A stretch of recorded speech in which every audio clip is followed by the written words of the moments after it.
जय श्री श्याम दोस्तों। खाटू श्याम जी को हारे का सहारा क्यों कहा जाता है, इसके पीछे एक ऐतिहासिक कहानी है। जब महाभारत के युद्ध में भाग लेने के लिए जब बर्बरी यानी खाटू श्याम जी माँ से आज्ञा मांगी तो माँ ने कहा कि तुम हमेशा हारे का ही साथ देना, क्योंकि माँ जानती थी कि कौरव के पास ढेरों सेना है और पांडव के पास बहुत कम सेना है, जिससे पांडव का पक्ष कमज़ोर था।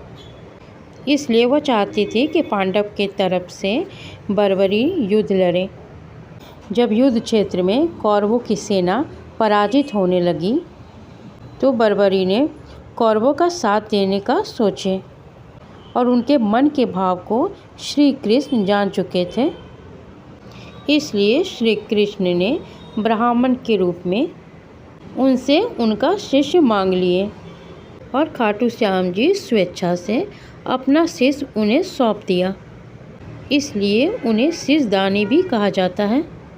और खाटू श्याम हमेशा हारे का साथ देते हैं, इसलिए जो भी भक्त हर जगह से हार जाता है और खाटू श्याम जी उनकी विनती को सुनते हैं और उनकी मनोकामना को पूरा करते हैं, क्योंकि उनकी माँ ने ही यह वरदान दिया था कि जब कोई तुम्हारे पास हार कर आए तो उनका ज़रूर मदद करना। इसलिए इन्हें हारे का सहारा कहते हैं।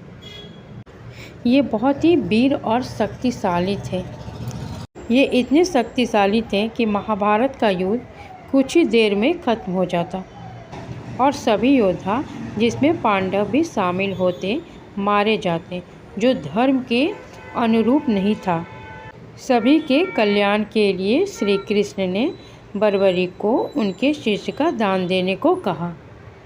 बर्बरी ने श्री कृष्ण की बात स्वीकार कर लिया और अपनी अंतिम इच्छा के रूप में उन्होंने महाभारत का युद्ध अंत तक अपनी आँखों से देखने की बात कही।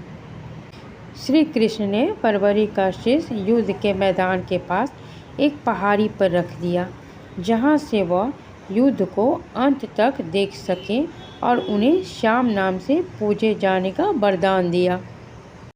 श्याम बाबा का घर हरियाणा के हिसार जिले के गांव सोहारबा में पूजनीय है, जहाँ 1707 ईस्वी में बर्बरी की धड़ की मूर्ति मिली थी। वहीं उसका शीश राजस्थान के घाटू गांव में स्थापित है, जहां खाटू श्याम मंदिर स्थित है, और इस मंदिर में हर रोज़ लाखों की मन्नतें पूरी होती हैं।